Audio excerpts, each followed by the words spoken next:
Dear listener, welcome into Other People's Shoes, Season 17, entitled Dear. This season, we venture into emotional territories as we explore words left unsent through this intimate process of writing a letter that was never meant to reach its recipient. The raw, unfiltered authenticity that speaks volumes in these letters. These unrevealed stories, confessions, and reflections held within these letters until now are powerful. Welcome to Dear. Sincerely, Other People's Shoes. Welcome in to Other People's Shoes. You got come mail. come on in. You're never going to be too early. We're not in Oklahoma, so don't have to worry about being too sooner to be on our show today. No, we are actually going out to a place that invokes so much in me. By the way, we did say hi to Jimmy Chipwood on the way in. He flew next to us on our flight in today. If you know who Jimmy Chipwood is, you got to know where we're going. We're going to the only state that when I see it on the schedule for North Carolina, I do get a little bit like, we have to go there? I really need a better booking agent. Let me just say that. Help me welcome in my new friend, Chelsea, if I said it correctly. Hopefully I did. How are you today? I'm doing great. Wow, I love the introduction. You've got that down. Well, we practice. No, we don't. No, you can't practice something like that. There is nothing rehearsed around here. I should say seldom things that are rehearsed around here. So, yes. But how are you today? Great, bright, shiny smile. Super excited. Hopefully we get to maintain some smiliness during our time together today. We'll definitely do our best. Did I do okay on the name? I know you say people, say it wrong all the time. And I'll tell you a little small story before we get to you. My wife and I, we named our daughter Adia. Now it's spelled, for those spelling Nazis out there, it is spelled A-D-I-A. If you saw that, you would probably say Adia, perhaps. Or Adia, perhaps. But no. Maybe. I taught kindergarten for a long time, so I'm used to names. Kindergarten. Wowzers. I mean, that's a whole story in itself. I was just going to say, we need a whole episode dedicated just to kindergarten. Wow. Yeah. I remember kindergarten. But it's a parent's fault, I think. It's not your fault that you can't get my name right. Your daughter's people can't get her name right. I always blame my parents. If they wouldn't have spelled it like Chelsea, then people would say it the correct way. It's Chelsea, but spelled like Chelsea. I don't blame other people. I always just put that blame on my parents. What's interesting is because I always look at the names we've had on, and we've had like Jennifer's, we've had a lot. And I was like, oh, cool. We're going to have a Chelsea. I know a Chelsea in like real life. Not that this isn't real life, but you know what I mean? Like in the everyday. Yes. I was like, oh, that'll be fun. We haven't had that name yet. And now I can't actually say we have that name still. So we're still on the hunt. You still don't. We're still on the hunt for Chelsea. So if you know a Chelsea, that'd be fun. You and Chelsea should get together and do a show, and you could call CNC Factory or CNC. I don't know. There was a band. Oh, yes. You follow me. Yeah, that's like going back to 90s, rap or hip hop? I think so. Yeah. We just dated ourselves perhaps there. So, all right. On to you. If we were to ask this question, which I love, I know you're going to do a number of these, which is good. I love to know that people are getting out and doing these because they're fun. I think they're fun. They're probably the most nerve-wracking thing ever being a guest. Here we go. Help us with this. If we were to find you, say, do you guys have Walgreens out in Indiana? I've never been to Indiana. Yeah, we do. Okay. We do have a Walgreens. Phew.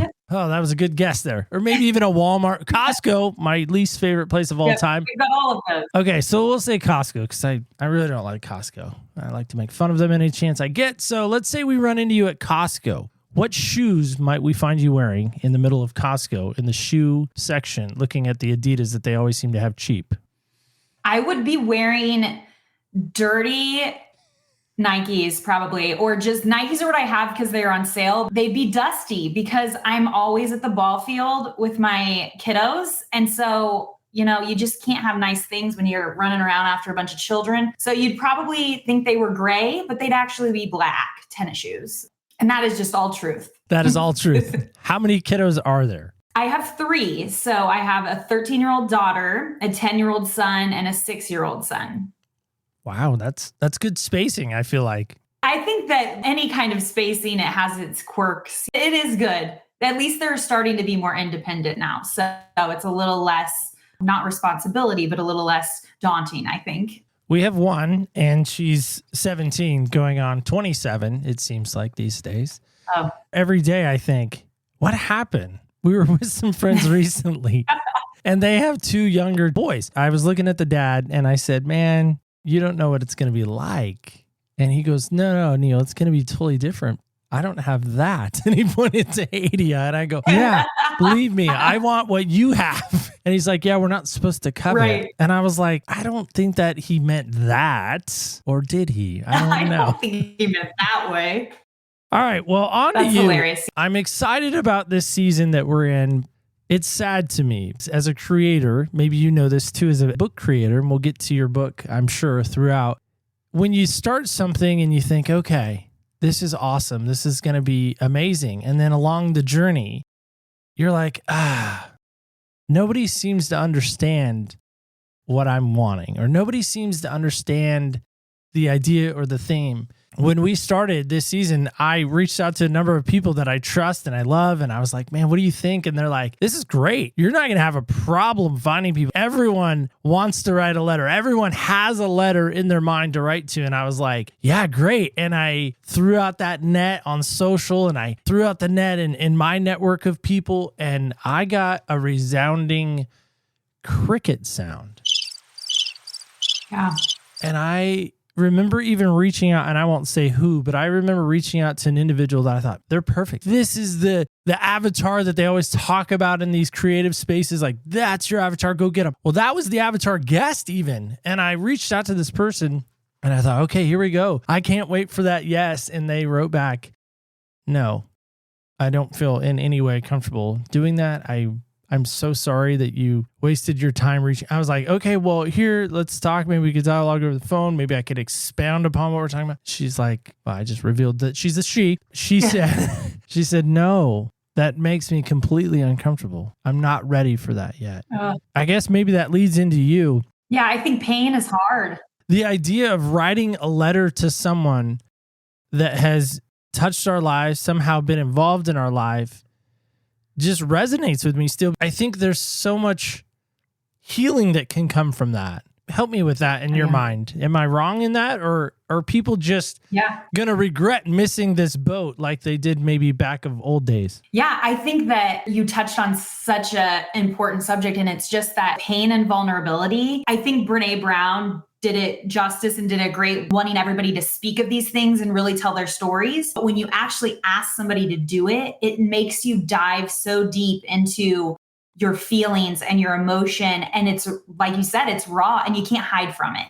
So whatever you reveal in that letter, sometimes you're not ready for. And in the grief work that I do, a lot of counselors will actually encourage this. They say, write a letter to yourself and give yourself patience, or they write a letter to somebody that you've lost because you have so much left to say. It's not easy. And it does reveal things that you're not always ready for. It reveals emotion that you've tried to tuck down so far, but it's just finding its way again. I think it does take somebody that is in what I like to think is a constant pursuit of healing, that's ready for that. Any letter you write, you have to be true. It has to be real. And not everybody's ready for that. It's a process that is so important. And like listening to the last episode, I think it was Kate, maybe with miscarriages, just, I think that these letters and what you're doing is so powerful. The people that aren't ready are the ones that are ready to listen. And those are the ones that are going to find hope for now.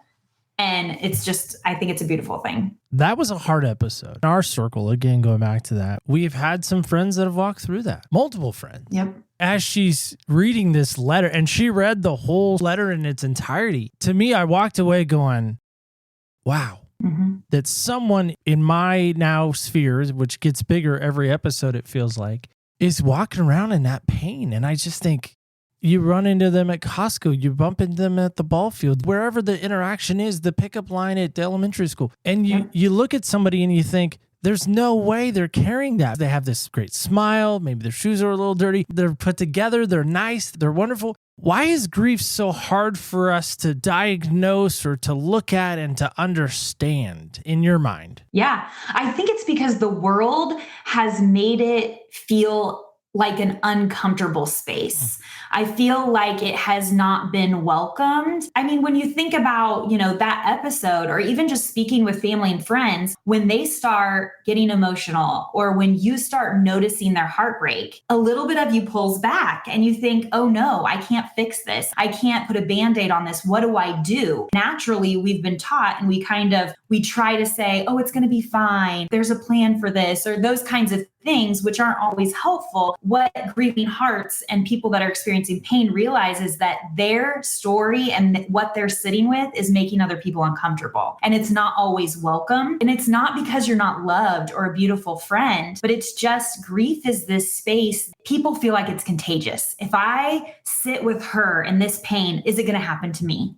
Is this diagnosis going to happen to me? Is this death going to happen to me? And I think it's just, we're slowly learning that we have to accept people's light as much as their darkness. We're not there yet. We've got a lot of room to work with. For you, why write a letter to mom?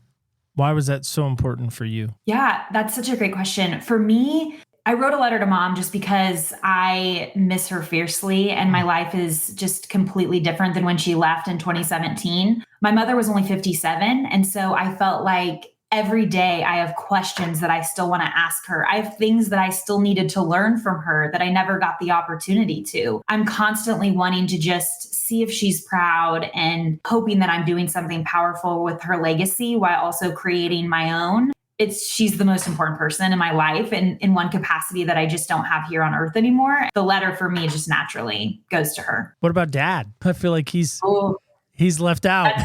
Yes, that's a really good question. He's like the kid at kickball that's still waiting to get picked. Like, yes. Over here. Hi, over here. I'm so glad you mentioned that, because he would say the same thing. I will say that for a while, dad was kind of just a bystander, because I was so locked into this absence that I wasn't paying attention to who was still here. I'm glad that you mentioned that. I did have to tell him months or a year into this loss, like, I see you, I love you, you are important in my life. And right now also, all I can feel is this hole from mom. Luckily, he feels it too, just in a different capacity. He's very understanding, but I do have to be careful. My entire platform is built on writing about the loss of my mother. I have to be very intentional with him and say, I see you, dad, and I love you. Right now, this is my story. So what do you do when you meet the lady, maybe at a ladies' conference? I've never been to one, by the way. Still got that undefeated record going. I hear they're very welcoming. Yeah, I'm sure they are. Yeah, I can only imagine being in a room with 120 women telling me how to do my life. Yeah, it just seems like a great weekend spent, by the way. Maybe I could go to Indiana. Seems like a great place to go to a women's conference. I wonder about this, though. Listen, we all have one. Some of us have a really awesome one from the sound of it. It sounds like yours was pretty amazing, maybe even saint-like or Jesus-worthy of following, perhaps. For some of us, may not have had the greatest mom. She maybe wasn't the emotional support person that we wanted her to be. I have a lot of friends that, podcasting and otherwise, that you bring up their mom, and let me tell you, it's not a great conversation. The flip side of that coin, if you were to flip it over, you make a mom joke with like my default joke to make when I'm teasing somebody. Well, your mom. And then they're like, well, my mom's dead, Neil, so that's awful. And I'm like, sorry about that. Mom is a sensitive thing. Mom is a sensitive subject. How do we reconcile that? Or how do you help people understand that, love mom for who she was, and then carry on some legacy stuff? You mentioned that. What are some legacy stuff? So how do we carry on and how do we do legacy with mom? Yeah. Well, the first thing I like to tell people is, just like you said, our relationships with people are so unique. My relationship with my mom was very good. It was definitely imperfect still, but my mom was definitely a highlight of my growing up and my foundations. I think the most important thing is to say, no matter what your relationship with your mom is, your experience is welcome with me, especially in my friends group. It's okay. I had some friends that just stopped talking about their mothers after my mother passed, and they were afraid, whether it was good or bad. And I have a friend that has I like to say, complicated relationship with her mom. So I always say, tell me if you're angry or if you're frustrated. It's okay to share your story, whatever that is. It's important that you treat me the same now as you always have. And that means talking about your mother. While my relationship with my mom was one that I reminisce on with happy memories. That's not true for everybody. One thing I had to learn on my platform is I would get letters from women that would say, I want to love my mom and I want to have this relationship, but I don't, but I'm still grieving her the same way you're grieving your mother. What I tried to do, which actually is included in my book, is each chapter ends with when it's complicated. And those are all written by women that I sat down with and just listened to their stories. I wanted to honor that type of relationship with a mother as much as a relationship like my own. A mom is a complicated thing, whether you're a daughter, a son, that's a really profound relationship that holds a lot of delicate qualities. Hopefully I'm honoring both and more than anything, welcoming both sides of that relationship, whether it was one that was worthy, like you said, of reminisced in a great way, and the others that were a little bit more complicated, that have a little bit more heartbreak attached. Why write the book? I mean, that's what I'm most curious about, I think. This idea, again, writing a book and even writing something to mom. So just yesterday, your book released. Yes. So many times in my creative process, I always think to myself, it's a little different. I have maybe a little more time and there's a little more flexibility in what we're creating. But once it's out there, it's out there. I've yet to take down, in 5 years, I've yet to take down a podcast episode. I've never gone back and been like, oh, that's awful. I better take that down and restart again. I mean, I could. Once a book's out there, it's out there. Yep. Was the world missing this or help me understand that? Yeah. I wrote the book simply at first, just for my own healing. I started writing before I knew this would be a book. I wrote because, like I said earlier, grief is so complicated and it made people uncomfortable. I would have these sometimes really harsh feelings, sometimes really raw, and I wouldn't know who to share them with. And so I would just write. I would just type on my computer and I would just let it out. And it was just therapeutic for me. And never did I imagine that I would share it with the world. When I did, I just kept receiving messages from people saying, I just sent this to my husband. I wanted him to know how I felt, but I didn't have the words. And so I started hearing from other women that said, yes, I shared this with my therapist or my dad. And I thought, okay, wow. And I think that while it was for my own healing, more than anything, I wanted to reach the hearts that need these delicate and sometimes really harsh stories. There are a million books on grief, and I love every angle. And mine is just unique in the sense that they're just reflections. They're just essays that came right from my heart. And I like to think that a lot of the times God sent them to me, they came quickly. Not all of them had to have a lot of effort into them. It was just my whole heart just revealed on a page. While it originally started just for my own healing, my biggest hope and prayer for this book, honestly, is just that it reaches the souls that need it, that might not have the words that I was gifted with. What has been the toughest part of this journey for you? The writing and then maybe the grief process? Oh, that's such a good question. The hardest part is that my mom can't see it. And I know that's so weird to say for some, because they're like, well, if your mom could see it, then you wouldn't be writing the book. And that's true as well. And while I would do anything to have her back, obviously that's not in my power. But the hardest part is just becoming a different version of myself and realizing that my mom doesn't know that version of me. She doesn't know me as a writer. She doesn't know me as somebody in the grief advocacy space. She doesn't know me as a mom to 3. I think it's just this constant state of becoming a new woman and becoming something different that she never knew. What do you miss the most about her? Oh, that's a tough question. I think just the way she made me feel loved and her smile. I mean, I miss everything. I think just having her here and feeling like the world was safer, my life was safer because she was in it, I think I miss the most. Of course, I miss every little thing about her, even the little quirks. Yeah, I think the world felt safer when she was here. It's hard sometimes. I have my own complicated relationships. I think that sometimes we hold shame and guilt for feeling how we feel. What we have to realize is there's a part of this relationship that is our responsibility. There's also a foundation of this relationship that was established before we had the opportunity to have choice. You have to honor that side of it too. You really just have to dive into, how can I move forward for the rest of this relationship, for the rest of how this future is going to look, and be happy with what the outcome is. And it's okay. Rabbi Steve Leder talks a lot about people on deathbeds will want to change their relationship, and they want this miracle of everything's fine now and you can pass away and we're going to have a great relationship. That's not the way it works, because there are some wounds that you can't recover from. And there are some wounds that you can heal from. They just change you a little bit, and they change the way you look at people. I think it's really important to just sit with it and realize that it's yours, or whoever is, experiencing that, and just decide what it feels like to release it in whatever way you can. That's the part that I'm kind of, again, sad about this season as it comes to an end. Now we're in the home stretch now, I can officially say. Counting your episode today, we have 3 more left. Next week's going to be tough. And the following week, as we close the season out, I think will be our hardest. Not that we haven't had harder episodes. It seems like, I don't know, God just keeps mounting the momentum of they're getting harder and harder to walk through. And I would echo yours in the same kind of vein. I think when we talk about the loss of a parent, so many times in our life, maybe others have felt this way, and they always think, well, mom and dad, I'll lump dad into there just for a second. Mom and dad are tough. Mom and dad weren't this. Mom and dad didn't meet this need. Mom and dad didn't do that. And I have had the privilege over the last couple of years of walking people through a funeral type service or a celebration of life service. And it undoubtedly has been a mom or a dad or a grandma or some type of parental figure. And every time been in the creative process as they're talking about the service and what they're going to do and how they're going to honor the day. And somebody will say, well, mom wouldn't have wanted it that way. Well, dad wouldn't have wanted it that way.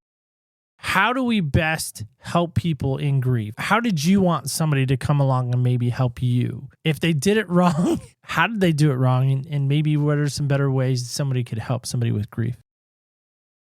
I think that's a really difficult one that people do hear is your mom wouldn't want you to cry, or your mom wouldn't want you to be sad. I don't want to speak for all grieving hearts. I think for most of us that are experiencing profound loss, it's hard when people take the voice of the lost. What I want to say to them is, well, my mom isn't here. So while we kind of know, or we know her spirit, we know her wishes, we don't really know, do we? So when somebody uses the voice of the lost, it stings in a way. I think as far as funeral choices, that's a little bit more delicate because sometimes they do say, this is what I want. But at the end of the day, I think the biggest thing is I just want people to realize my grief cannot be fixed. It can be comforted. A lot of times just sitting with me, just asking how I'm doing, just sending that little text on the anniversary of her passing is so powerful. Just checking in well beyond the funeral. Everybody shows up for those first 2 weeks and it's beautiful and you're surrounded by so much love. Then everybody goes back to life. While I wish I could have went back to my normal life, that wasn't an opportunity for me. And so I felt left behind after that. Just anything that you feel called to do, show up for your people, whether that's a text or a phone call or just bringing flowers by or anything. The people that showed up in some capacity, even the ones that might have said things that hurt, I still valued that they showed up for me.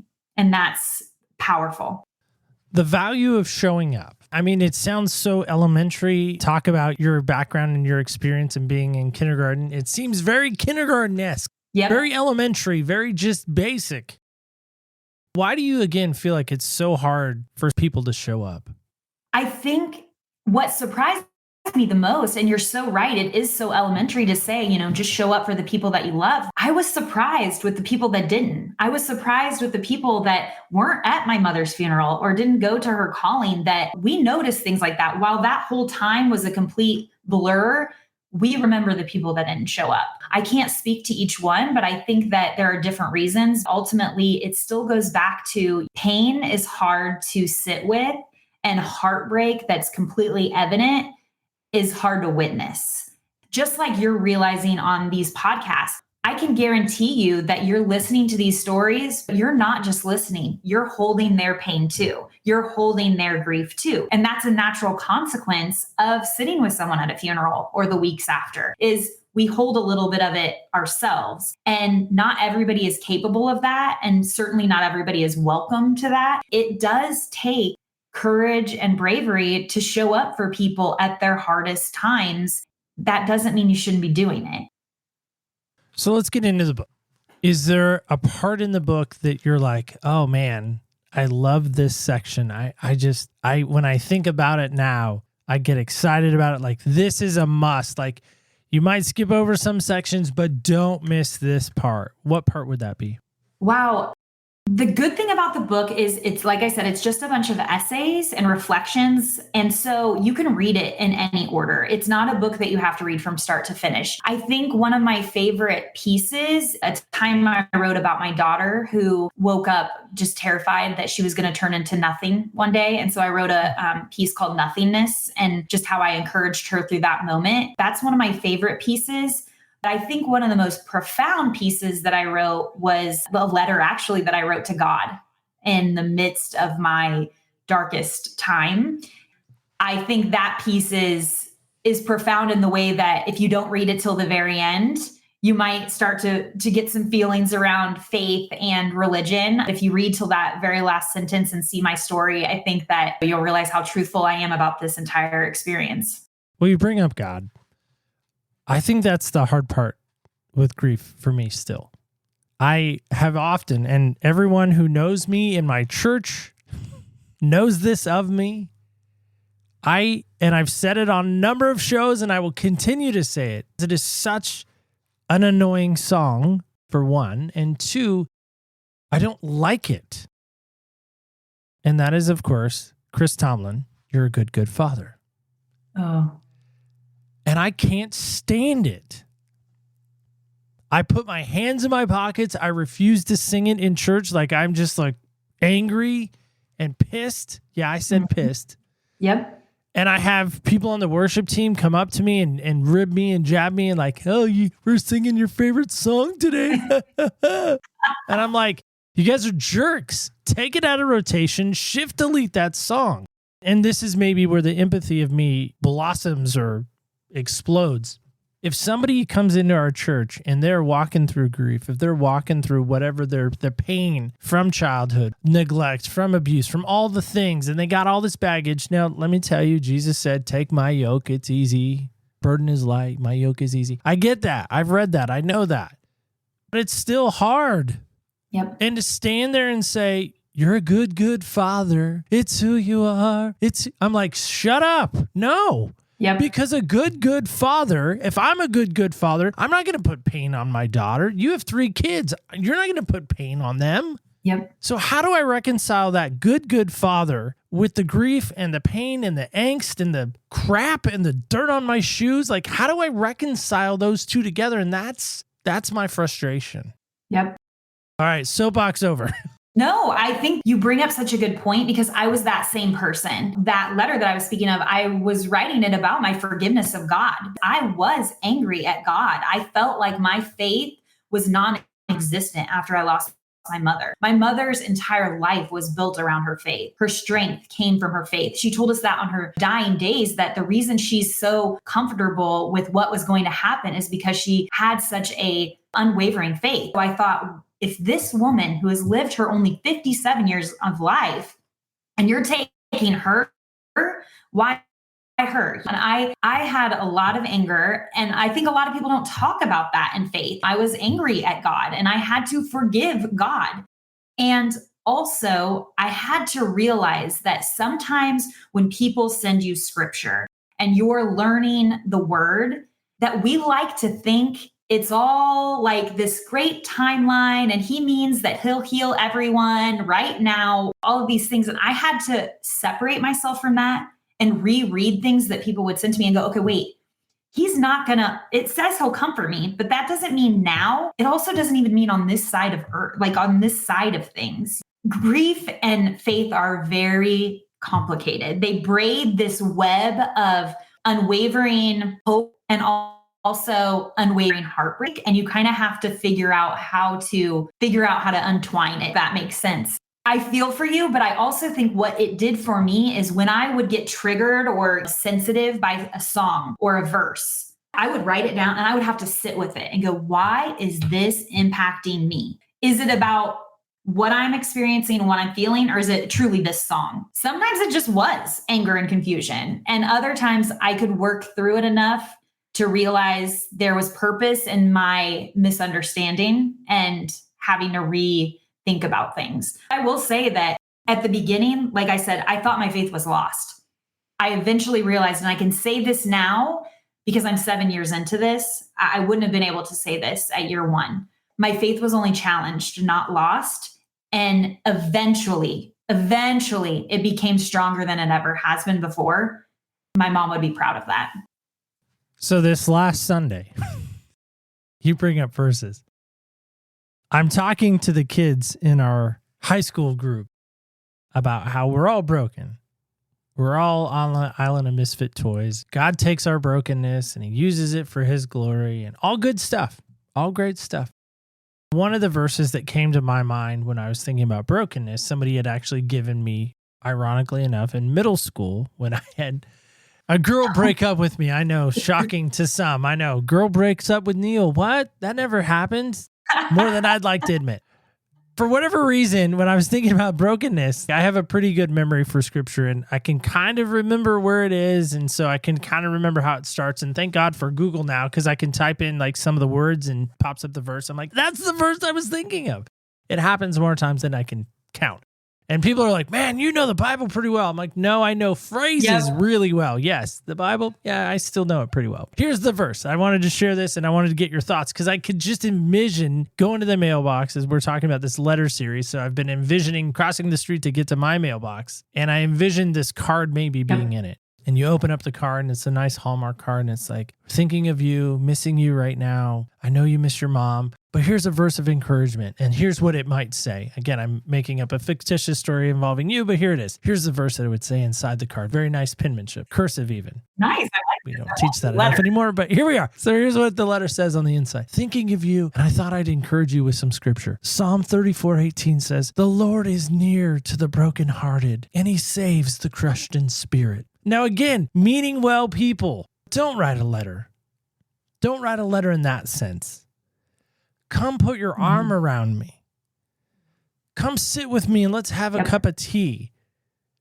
Come sit with me and maybe have a cup of coffee. Come sit with me. Sit in the pain of it. Again, we're talking about these letter writings. People, again, mean well, but again, I don't think they know what they're doing.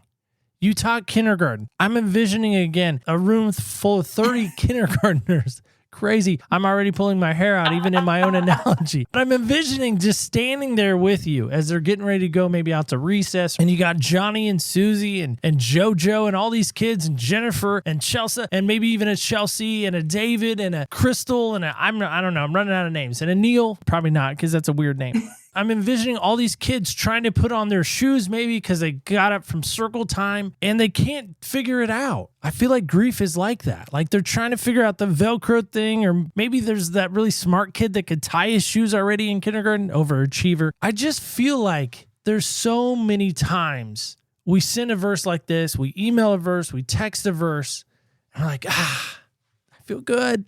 Yes, I am that good father. Yes, I do worship him. I sent a verse today. Yeah, me. And it's like, there's more than that. Oh, yeah. I think that I love that analogy. Sometimes sending a verse like that feels like looking at those kindergartners and going, tie your shoe. They don't know how. They've never tied a shoe before. I've never sat with the loss of my mother before. So that's great. You're telling me here's a verse to help you or heal. That's just like telling those kindergartners, tie your shoe, never having showed them or helped them before. Really, it's about, we're using the kids analogy, it'd be about helping them and making sure that there's going to be some that try it and then they get frustrated, and to say, it's okay. We've got time.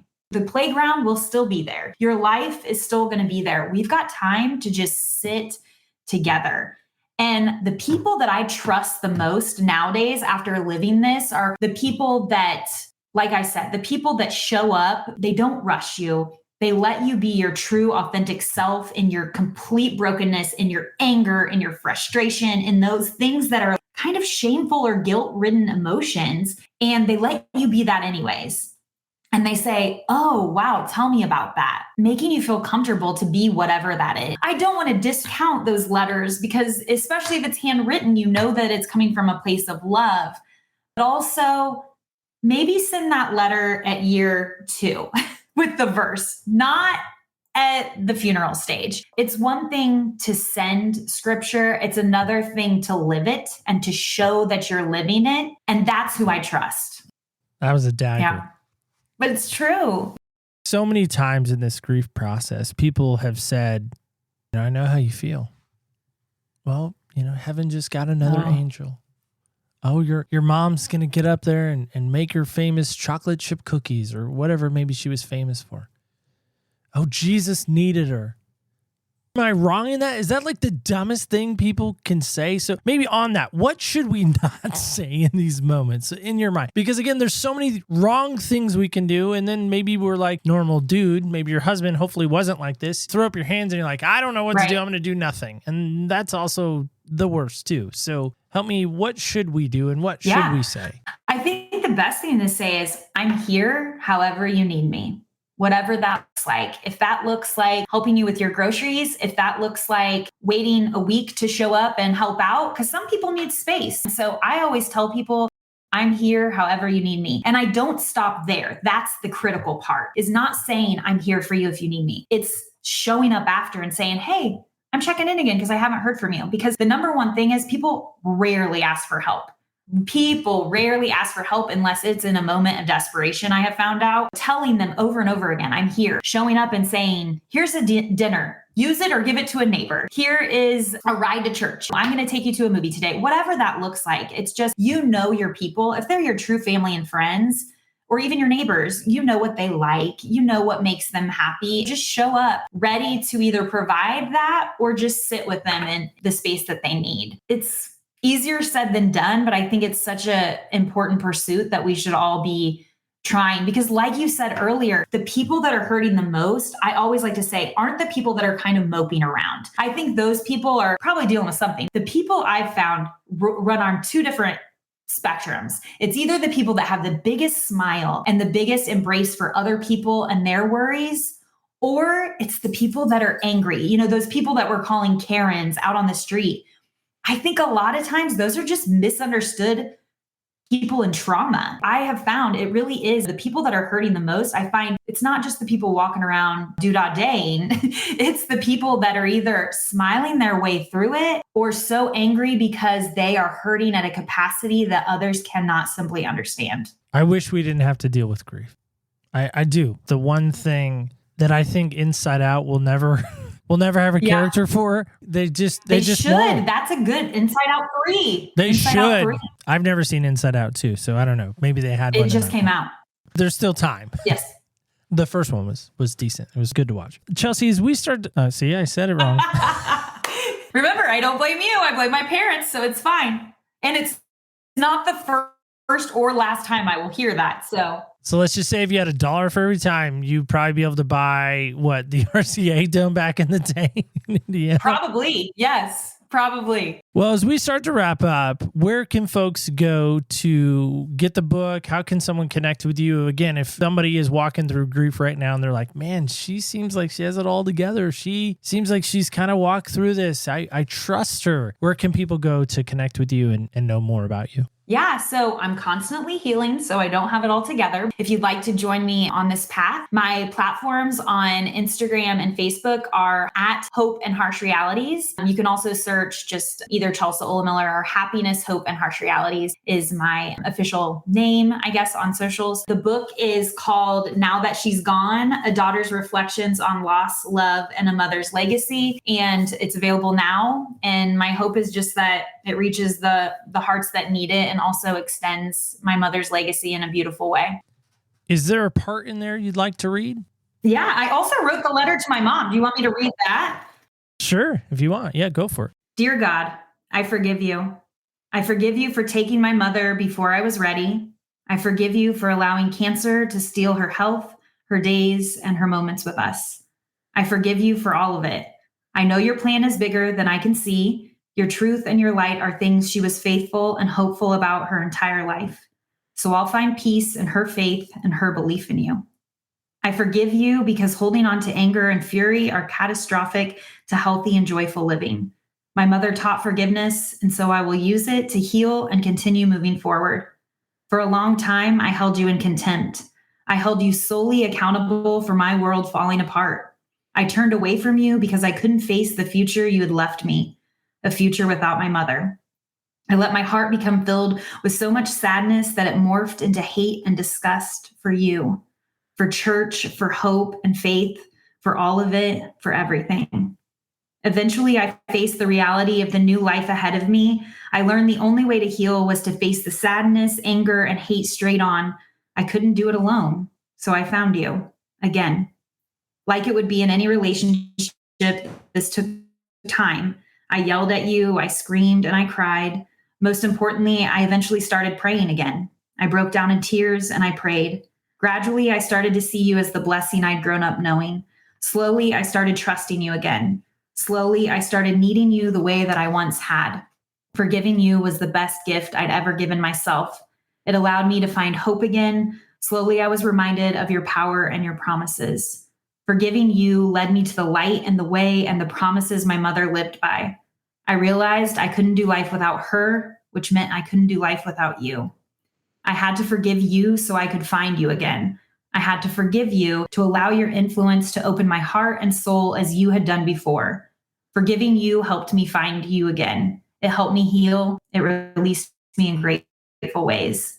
Thank you for being patient with my journey. Thank you for welcoming me back. Thank you for surrounding me with love, hope, and faith that my mother sprinkled into my life so lavishly. I forgive you, and I'm forever grateful that you have forgiven me too. Forgiving you, I found you again. Do you think he's a good father? I do.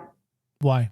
I haven't always sat with that. I do. I think that the beauty is on the other side of what we're going to experience with heaven and eternity. And if I had to choose one place for my mom to end up, whether it be here or there, it's definitely there. And that gave me hope. There's a country song. Of course there is, right? Country music. I don't know if you've heard this one. It's an old one. It's really old. Steve Wariner. There's a song called There's Holes in the Floor of Heaven. Oh. And it talks about in the song that they're watching from the holes in the floor of heaven. Somehow that song came across my path when my wife and I first walked through our only miscarriage. There's a part in the song that talks about, a loved one passing away. My granny was a big supporter of me. She died in 97. We were actually over in Coos Bay this last summer, and my family went off to the dunes, which is kind of a famous thing to do over in Coos Bay. And I looked at my wife and I said, you guys go. I'm not really feeling it. She's like, okay, what are you going to do? I think I'm going to go to the cemetery. And she said, okay, yeah, whatever you need to do. It's been a minute since I've been there, so I forgot where her marker was. That was, by the way, nothing she ever wanted. My dad hears this. She never wanted it. I was trying to remember where it was. And so I'm walking up and down the aisle, and I was just like kind of mad at myself. It's been so long, and I was beating myself up. And I do remember saying this prayer. I said, God, can you just help me find it? I just, it means a lot to me. I know she's not there. I know. Can you help me find it? And he showed up. It wasn't like this beaming light and he joined me side by side. It wasn't anything like that. I ended up finding it. And I took a picture of the headstone and I just stood there, and I remember saying, I wish you were here. I wish you could see where my life is. I wish you could really meet your great granddaughter. I wish you could have met my wife. All these things. I wish you could have. And that's okay to do, right? Yep. Why is it okay though? I feel like it's not. Yeah. I think that's because we constantly sit, if you are a believer, you constantly sit with both of those things. And both of those things are always on my heart. I wish she was here. And also I believe that she can see it. And I think she has the best seat. That's grief. Grief is transformative. It is tricky. It can craft things. And so we are always holding two things. And it's hard if you haven't experienced it. But I always say grief is always holding two conflicting things at the same time. Always good on hold that I wish she was here and I wish she could see it and I wish she could talk to us about it. And also, thank you. I know you can see it. I know you're watching over us. I know you can, but it's just not in the capacity we want. So we hold both. And I think that's why we get so mad at God. Because we're like, well, if you're all powerful, if you're all awesome, if you're really, again, good God, you're not going to let that happen. Right. But I love that line that you said. I really do. It really is truly resonating with me. Yeah, I'm glad. I had to forgive you to find you again. That's powerful. Most letters, and you probably maybe got some, I don't know what generation you're in, but I'm sure you got some love letters along the way, perhaps. Was there ever a PS in those love letters? And if so, what would be your PS in this moment right now? Wow, that's good. PS grief is survivable, even when it doesn't feel like it. And as long as you can keep even the slightest glimmer of hope, it will shine again in a capacity that you don't feel is possible. And just know that what you're experiencing is seen and felt by so many others that are holding it that just don't say anything. You're not alone, even when it feels like it. Well, thank you. Thank you for what you shared today. I really appreciate it. I really appreciate the fact you didn't beat me up for saying your name wrong. I really do. It's very nice of you. Or the fact that you're a Carolina fan. Wow. There it is. There it is. I wish they could see what I see because everybody does. Okay. I mean, it's just very, very love for Carolina. When I was in Carolina, I actually was in Durham, of all places. Blah. And we went to Cameron Indoor, where the Duke Blue Devils try to play their basketball game. I may or may not have had to use the bathroom, and I couldn't find a restroom anywhere. Just saying. Yeah, right. I don't believe this story. Just saying. There's proof of it on Facebook. Just saying. It's true now. It's on Facebook. Wow. No, I did not know urine was involved, but it may have looked like there may have been urine involved. Let's just say that. Oh, I love it. I can't stand that place. And my brother-in-law wanted to go back there for Krispy Kreme donuts of all places. I'm like, great. So now we're back in Durham eating donuts. Probably the last time I had a donut too. But truly, I want to say thank you so much for what you shared. I really do appreciate all that you gave. Thank you so much for giving us some few minutes today away from your kids and your family and all that stuff. So thank you for that. Yeah, I just want to thank you. I think this is so powerful, this series that you're doing, even for those that are walking in completely different experiences. Just hearing these stories has provided so much encouragement and light. And I just think what you're doing is incredible. So thank you. All right, guys and gals, kids and campers alike, that is it. That is all. As I mentioned in the episode that you just heard, we are now two episodes away. We can't count this one. We got to move on to the next one. 2 episodes away from being done. We will be done at the end of this month of August. I hate grief. Listen, if I was going to start ranking things down on a piece of paper, maybe jot these down in my order. Here's what they are. Here's my things I hate the most. You ready? Grief, the color red, Duke Blue Devils, pain, Ohio State. I'm running out. Okay, that's just to name a few. Why the color red? I don't know. That's a great question. But let me ask you this. If you were going to make a list of the people that you could get one more moment with, one more weekend with, you're like, Neil, the weekend's never long enough. Okay, fine. I'll give you a week. You got a week. Who do you spend that week with? And why? Maybe that's today's writing assignment from our kindergarten teacher to you. Who do you spend it with? And what do you say to them? And what do you do with them? End of the week, are you whole again? I love that line that she said, I had to forgive you to find you again. Maybe this is the moment you sit down and say, okay, I'm finally forgiving you so I can find you. Let me know. I'd love to know. OPSpodcast.com is a great place to let us know. There's a connections page there. There's a voicemail page there. You can also let us know on the socials at OPS Podcast Show under Facebook, Instagram, and X. I love to hang out on Instagram if you want to join me there, by the way. Don't forget this as we go. Remember, when you walk in other people's shoes, you really do get a different perspective on life. Stay tuned till next week when we walk in other people's shoes.